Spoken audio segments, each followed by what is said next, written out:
بالله من الشيطان الرجيم. سيقول السفهاء من الناس ما ولاهم عن قبلتهم التي كانوا عليها قل لله المشرق والمغرب يهدي من يشاء إلى صراط مستقيم. وكذلك جعلناكم أمة وسطا لتكونوا شهداء على الناس ويكون الرسول عليكم شهيدا. وما جعلنا القبلة التي كنت عليها إلا لنعلم من يتبع الرسول ممن ينقلب على عقبيه وإن كانت لكبيرة إلا على الذين هدى الله وما كان الله ليضيع إيمانكم إن الله بالناس لرءوف رحيم. قد نرى تقلب وجهك في السماء فلنولينك قبلة ترضاها فول وجهك شطر المسجد الحرام وحيث ما كنتم فولوا وجوهكم شطره وإن الذين أوتوا الكتاب ليعلمون أنه الحق من ربهم وما الله بغافل عما يعملون. ولئن أتيت الذين أوتوا الكتاب بكل آية ما تبعوا قبلتك وما أنت بتابع قبلتهم وما بعضهم بتابع قبلة بعض ولئن اتبعت أهواءهم من بعد ما جاءك من العلم إنك إذا لمن الظالمين. الذين آتيناهم الكتاب يعرفونه كما يعرفون أبناءهم وإن فريقا منهم ليكتمون الحق وهم يعلمون. الحق من ربك فلا تكونن من الممترين. ولكل وجهة هو موليها فاستبقوا الخيرات أينما تكونوا يأت بكم الله جميعا إن الله على كل شيء قدير. ومن حيث خرجت فول وجهك شطر المسجد الحرام وإنه للحق من ربك وما الله بغافل عما تعملون. ومن حيث خرجت فول وجهك شطر المسجد الحرام وحيث ما كنتم فولوا وجوهكم شطره لئلا يكون للناس عليكم حجة إلا الذين ظلموا منهم فلا تخشوهم واخشوني ولأتم نعمتي عليكم ولعلكم تهتدون. كما أرسلنا فيكم رسولا منكم يتلو عليكم آياتنا ويزكيكم ويعلمكم الكتاب والحكمة ويعلمكم ما لم تكونوا تعلمون فاذكروني أذكركم واشكروا لي ولا تكفرون. يا أيها الذين آمنوا استعينوا بالصبر والصلاة إن الله مع الصابرين. ولا تقولوا لمن يقتل في سبيل الله أموات بل أحياء ولكن لا تشعرون ولنبلونكم بشيء من الخوف والجوع ونقص من الأموال والأنفس والثمرات وبشر الصابرين الذين إذا أصابتهم مصيبة قالوا إنا لله وإنا إليه راجعون أولئك عليهم صلوات من ربهم ورحمة وأولئك هم المهتدون إن الصفا والمروة من شعائر الله فمن حج البيت أو اعتمر فلا جناح عليه أن يطوف بهما ومن تطوع خيرا فإن الله شاكر عليم إن الذين يكتمون ما أنزلنا من البينات والهدى من بعد ما بيناه للناس في الكتاب أولئك يلعنهم الله ويلعنهم اللاعنون إلا الذين تابوا وأصلحوا وبينوا فأولئك أتوب عليهم وأنا التواب الرحيم إن الذين كفروا وماتوا وهم كفار أولئك عليهم لعنة الله والملائكة والناس أجمعين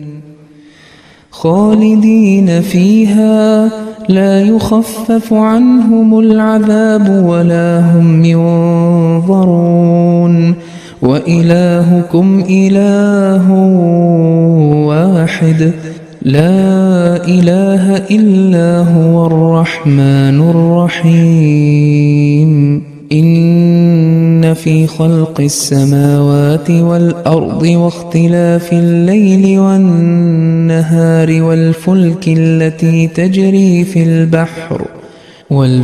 التي تجري في البحر بما ينفع الناس وما أنزل الله من السماء من ماء فأحيا به الأرض بعد موتها وبث فيها من كل دابة وتصريف الرياح والسحاب المسخر بين السماء والأرض لآيات لقوم يعقلون ومن الناس من يتخذ من دون الله أندادا يحبونهم كحب الله والذين آمنوا أشد حبا لله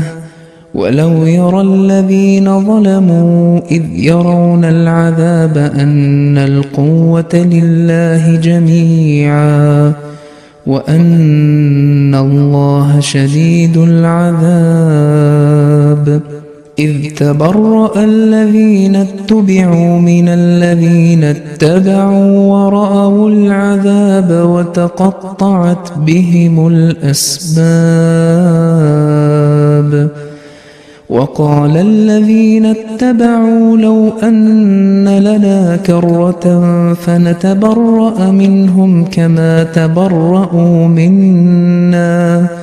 كذلك يريهم الله أعمالهم حسرات عليهم وما هم بخارجين من النار يا أيها الناس كلوا مما في الأرض حلالا طيبا ولا تتبعوا خطوات الشيطان إنه لكم عدو مبين إنما يأمركم بالسوء والفحشاء وأن تقولوا على الله ما لا تعلمون وإذا قيل لهم اتبعوا ما أنزل الله قالوا بل نتبع ما ألفينا عليه آباءنا أولو كان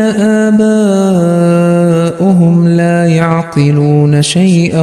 ولا يهتدون ومثل الذين كفروا كمثل الذي ينعق بما لا يسمع إلا دعاء ونداء صم بكم عمي فهم لا يعقلون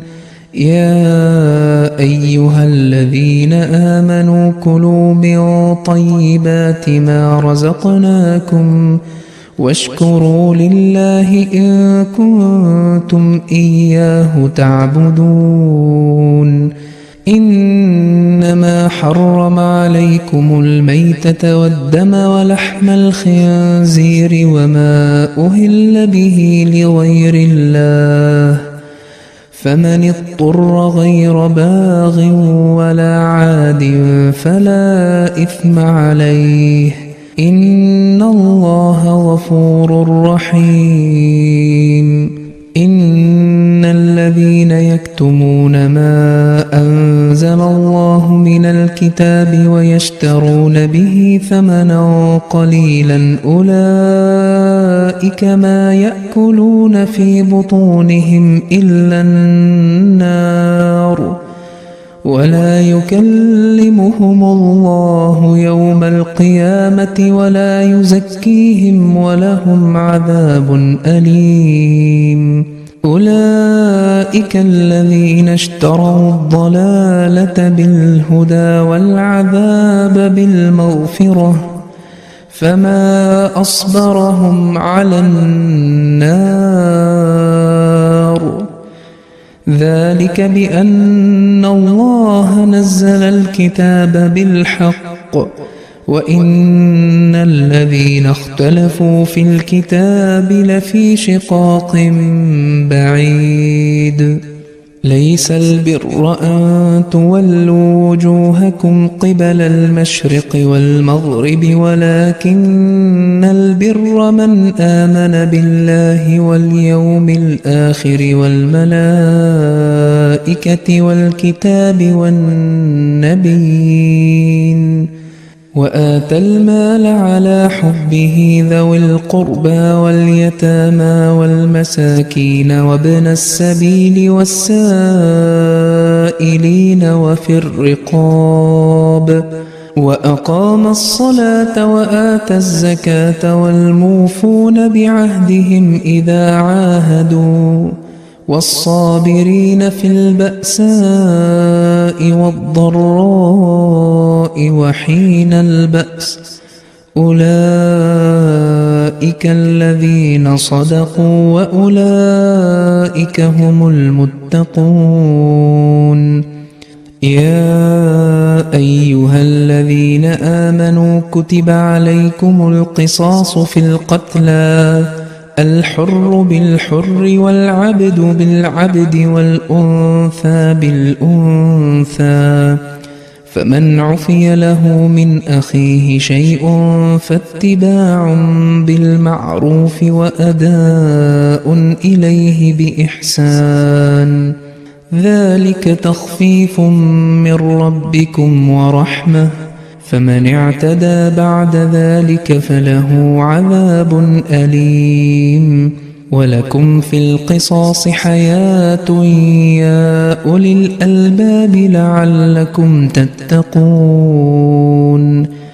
كتب عليكم إذا حضر أحدكم الموت إن ترك خيرا الوصية للوالدين والأقربين بالمعروف حقا على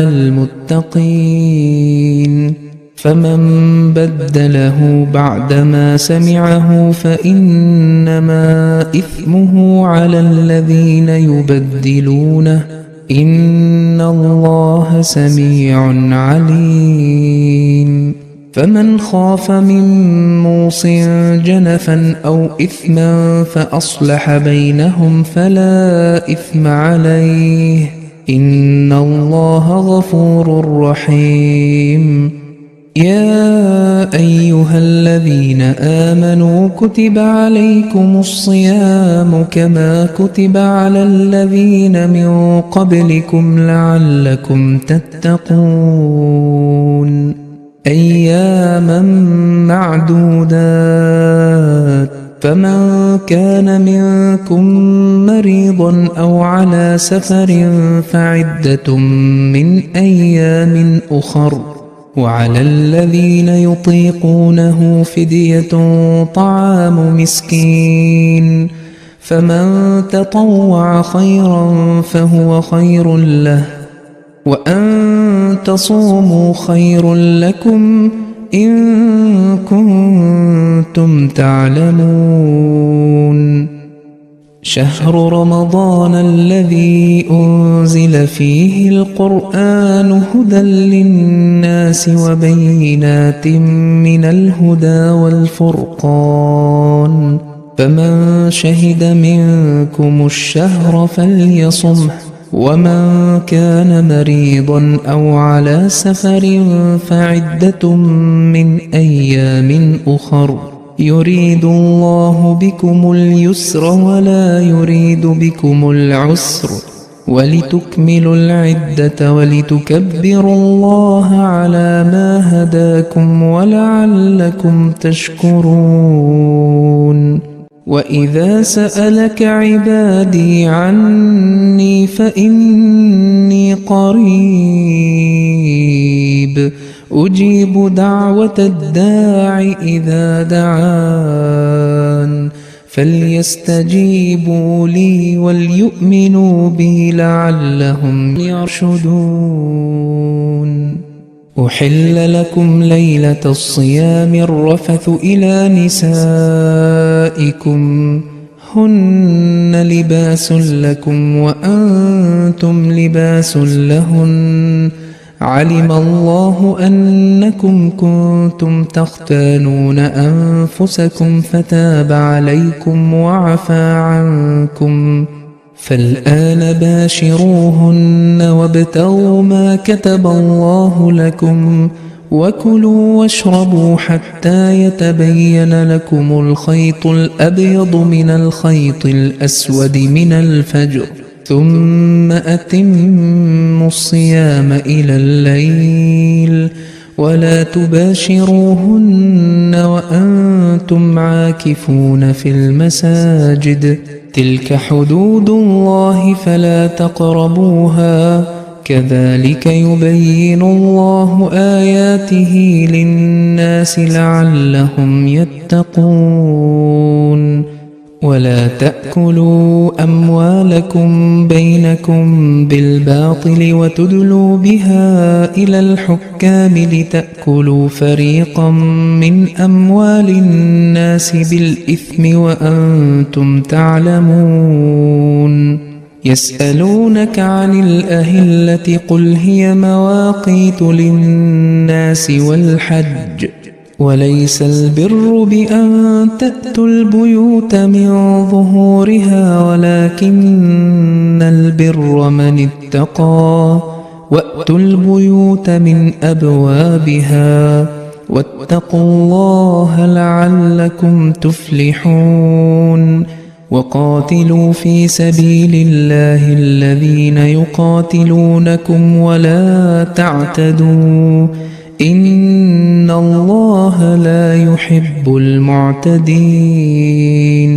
واقتلوهم حيث ثقفتموهم وأخرجوهم من حيث أخرجوكم، والفتنة أشد من القتل، ولا تقاتلوهم عند المسجد الحرام حتى يقاتلوكم فيه، فإن قاتلوكم فاقتلوهم، كذلك جزاء الكافرين. فإن انتهوا فإن الله غفور رحيم وقاتلوهم حتى لا تكون فتنة ويكون الدين لله فإن انتهوا فلا عدوان إلا على الظالمين الشهر الحرام بالشهر الحرام والحرمات قصاص فمن اعتدى عليكم فاعتدوا عليه بمثل ما اعتدى عليكم واتقوا الله واعلموا أن الله مع المتقين وأنفقوا في سبيل الله ولا تلقوا بأيديكم إلى التهلكة وأحسنوا إن الله يحب المحسنين وأتموا الحج والعمرة لله فإن أحصرتم فما استيسر من الهدي ولا تحلقوا رؤوسكم حتى يبلغ الهدي محله فمن كان منكم مريضا أو به أذى من رأسه ففدية من صيام أو صدقة أو نسك فإذا أمنتم فمن تمتع بالعمرة إلى الحج فما استيسر من الهدي فمن لم يجد فصيام 3 أيام في الحج و7 إذا رجعتم تلك 10 كاملة ذلك لمن لم يكن أهله حاضر المسجد الحرام واتقوا الله واعلموا أن الله شديد العقاب الحج أشهر معلومات فمن فرض فيهن الحج فلا رفث ولا فسوق ولا جدال في الحج وما تفعلوا من خير يعلمه الله وتزودوا فإن خير الزاد التقوى واتقون يا أولي الألباب ليس عليكم جناح أن تبتغوا فضلا من ربكم فإذا أفضتم من عرفات فاذكروا الله عند المشعر الحرام واذكروه كما هداكم وإن كنتم من قبله لمن الضالين ثم أفيضوا من حيث أفاض الناس واستغفروا الله إن الله غفور رحيم فإذا قضيتم مناسككم فاذكروا الله كذكركم آباءكم أو أشد ذكرا فمن الناس من يقول ربنا آتنا في الدنيا وما له في الآخرة من خلاق ومنهم من يقول ربنا آتنا في الدنيا حسنة وفي الآخرة حسنة وقنا عذاب النار أولئك لهم نصيب مما كسبوا والله سريع الحساب واذكروا الله في أيام معدودات فمن تعجل في يومين فلا إثم عليه ومن تأخر فلا إثم عليه لمن اتقى واتقوا الله واعلموا أنكم إليه تحشرون ومن الناس من يعجبك قوله في الحياة الدنيا ويشهد الله على ما في قلبه وهو ألد الخصام وإذا تولى سعى في الأرض ليفسد فيها ويهلك الحرث والنسل والله لا يحب الفساد. وإذا قيل له اتق الله أخذته العزة بالإثم فحسبه جهنم ولبئس المهاد. ومن الناس من يشري نفسه ابتغاء مرضات الله والله رؤوف بالعباد. يا أيها الذين آمنوا ادخلوا في السلم كافة ولا تتبعوا خطوات الشيطان إنه لكم عدو مبين. فإن زللتم من بعد ما جاءتكم البينات فاعلموا أن الله عزيز حكيم. هل ينظرون إلا أن يأتيهم الله في ظلل من الغمام والملائكة وقضي الأمر وإلى الله ترجع الأمور. سل بني إسرائيل كم آتيناهم من آية بينة ومن يبدل نعمة الله من بعد ما جاءته فإن الله شديد العقاب. زين للذين كفروا الحياة الدنيا ويسخرون من الذين آمنوا والذين اتقوا فوقهم يوم القيامة والله يرزق من يشاء بغير حساب. كان الناس أمة واحدة فبعث الله النبيين مبشرين ومنذرين وأنزل معهم الكتاب بالحق ليحكم بين الناس فيما اختلفوا فيه وما اختلف فيه إلا الذين أوتوه من بعد ما جاءتهم البينات بغيا بينهم فهدى الله الذين آمنوا لما اختلفوا فيه من الحق بإذنه والله يهدي من يشاء إلى صراط مستقيم. أم حسبتم أن تدخلوا الجنة ولما يأتكم مثل الذين خلوا من قبلكم مستهم البأساء والضراء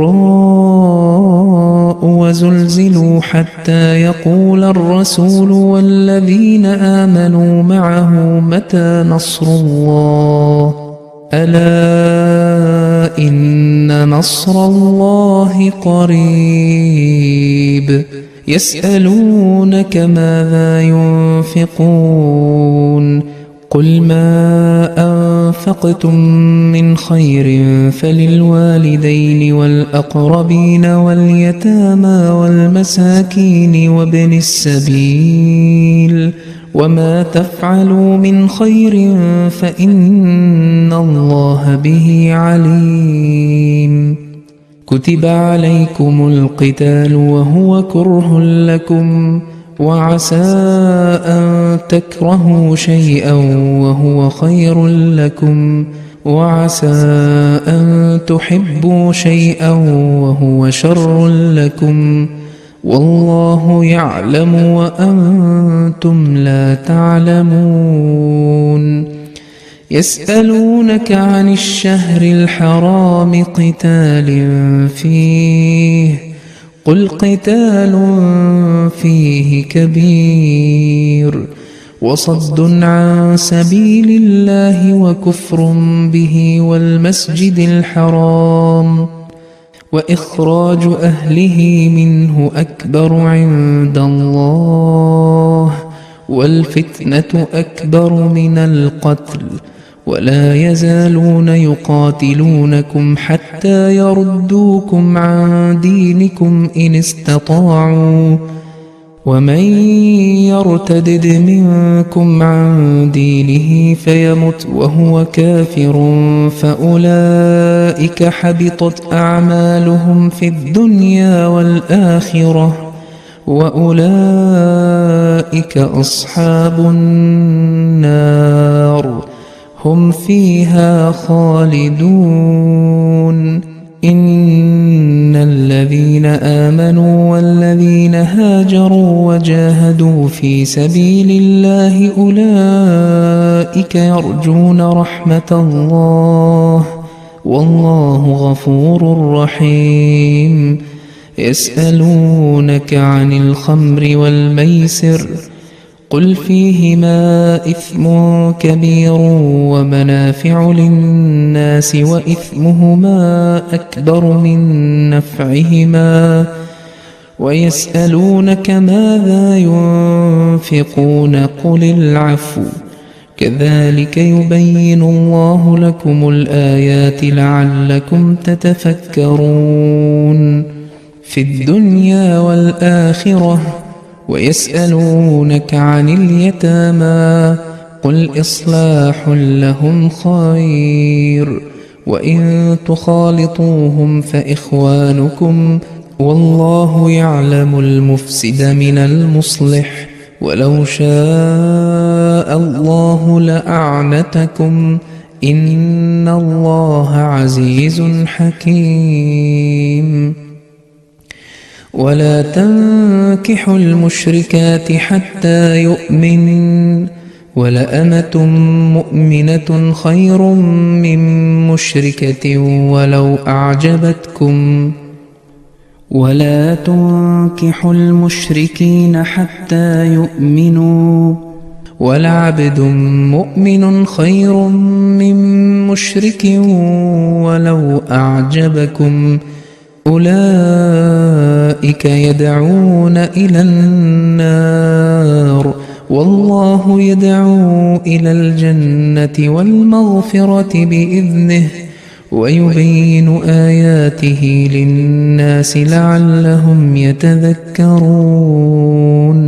ويسألونك عن المحيض قل هو أذى فاعتزلوا النساء في المحيض ولا تقربوهن حتى يطهرن فإذا تطهرن فأتوهن من حيث أمركم الله إن الله يحب التوابين ويحب المتطهرين. نساؤكم حرث لكم فأتوا حرثكم أنى شئتم وقدموا لأنفسكم واتقوا الله واعلموا أنكم ملاقوه وبشر المؤمنين. ولا تجعلوا الله عرضة لأيمانكم أن تبروا وتتقوا وتصلحوا بين الناس والله سميع عليم. لا يؤاخذكم الله باللغو في أيمانكم ولكن يؤاخذكم بما كسبت قلوبكم والله غفور حليم. للذين يؤلون من نسائهم تربص 4 أشهر فإن فاءوا فإن الله غفور رحيم وإن عزموا الطلاق فإن الله سميع عليم. والمطلقات يتربصن بأنفسهن 3 قروء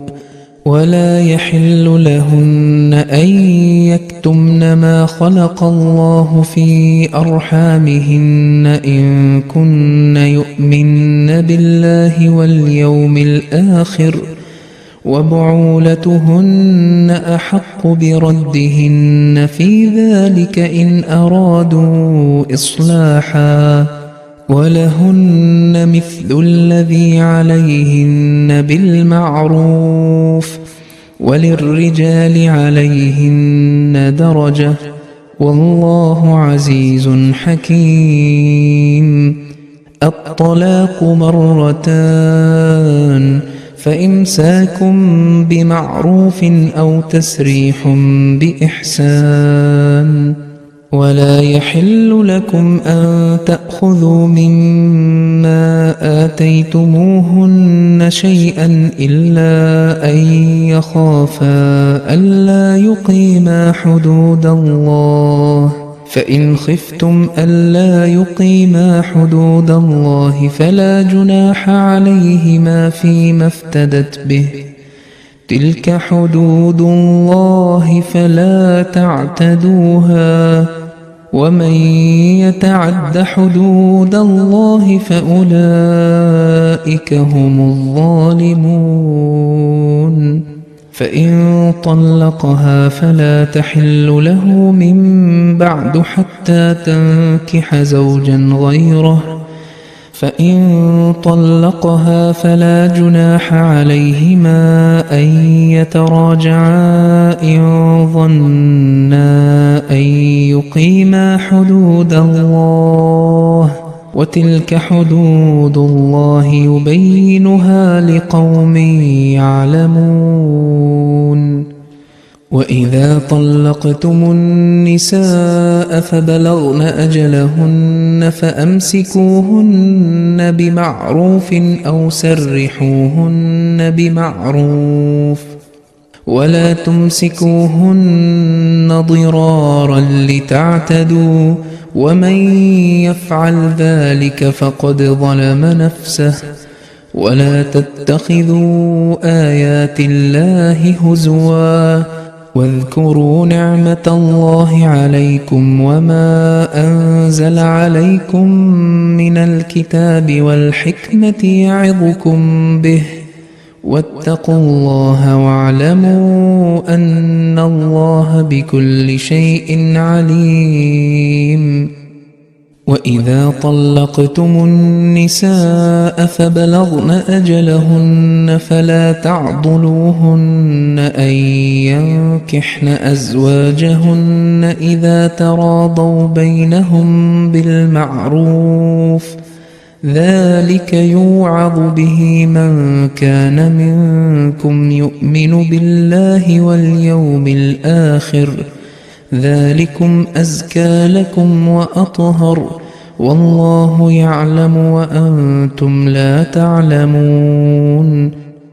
والوالدات يرضعن أولادهن حولين كاملين لمن أراد أن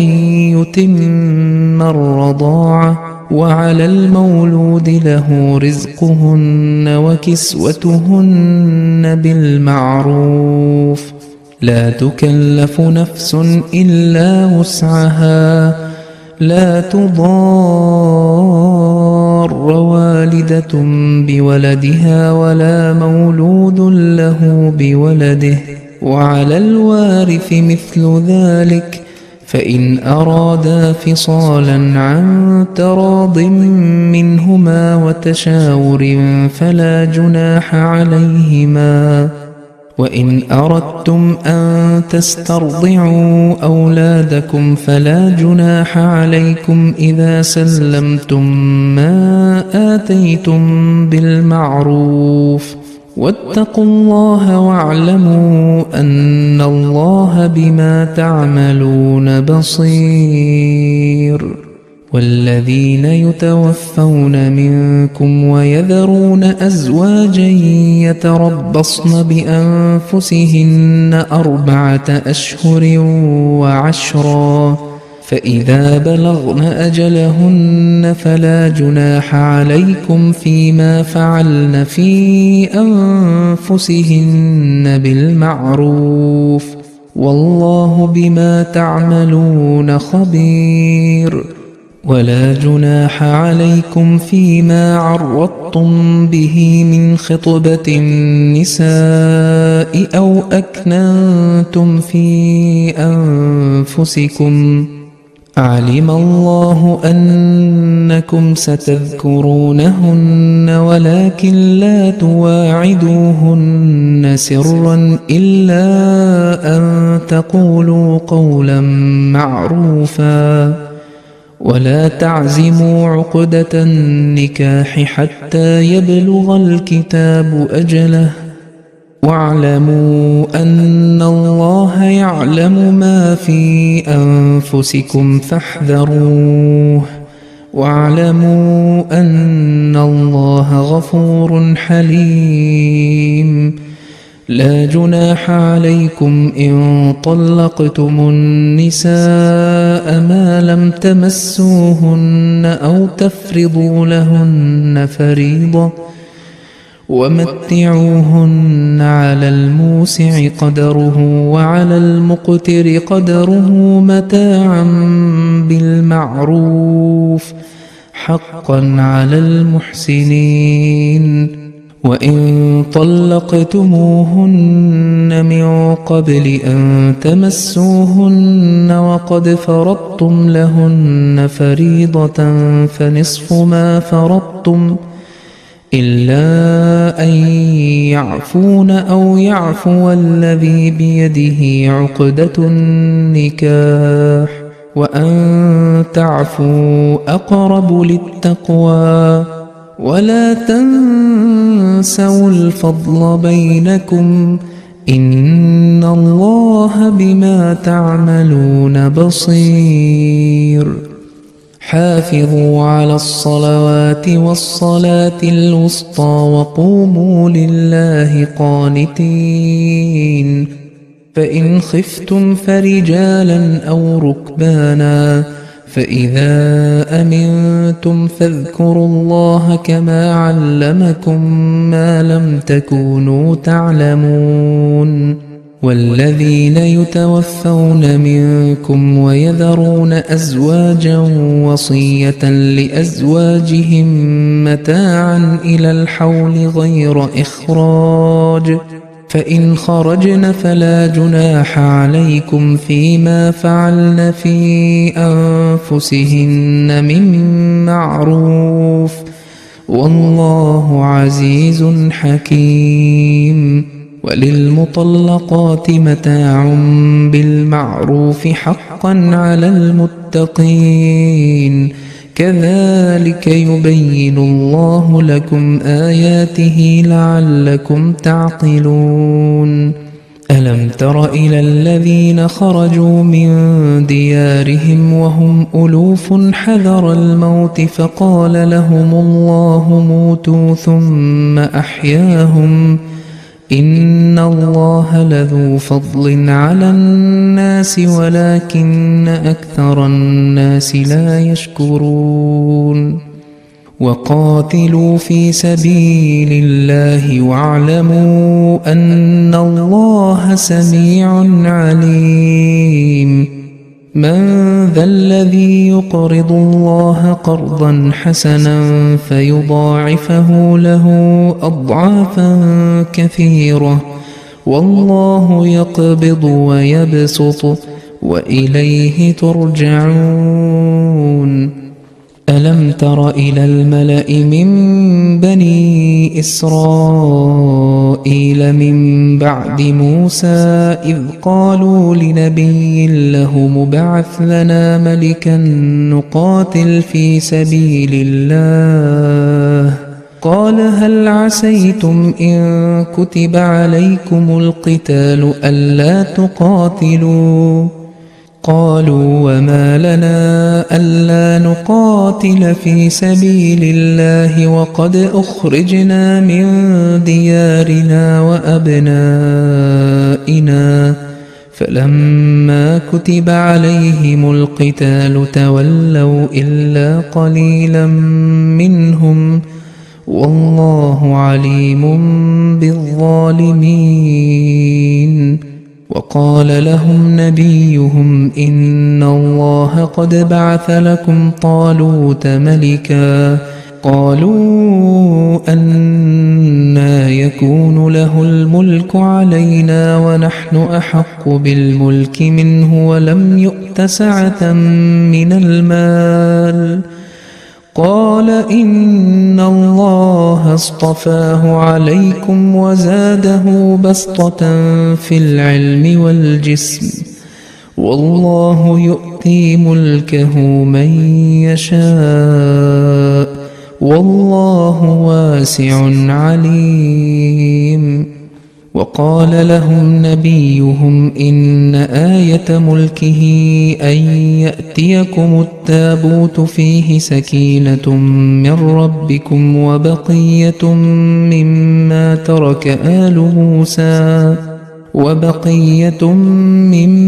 ترك آل موسى وآل هارون تحمله الملائكة إن في ذلك لآية لكم إن كنتم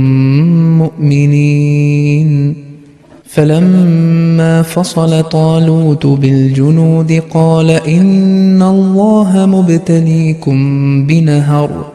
فمن شرب منه فليس مني ومن لم يطعمه فإنه مني إلا من اغترف غرفة بيده فشربوا منه إلا قليلا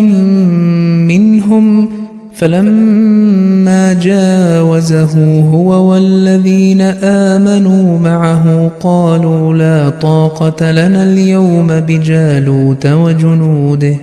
قال الذين يظنون أنهم ملاقو الله كم من فئة قليلة غلبت فئة كثيرة بإذن الله والله مع الصابرين.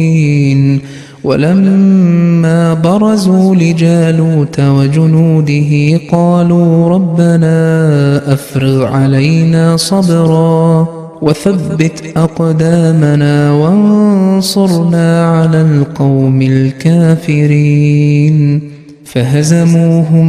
بإذن الله وقتل داود جالوت وآتاه الله الملك والحكمة وعلمه مما يشاء ولولا دفع الله الناس بعضهم ببعض لفسدت الأرض ولكن الله ذو فضل على العالمين. تلك آيات الله نتلوها عليك بالحق وإنك لمن المرسلين.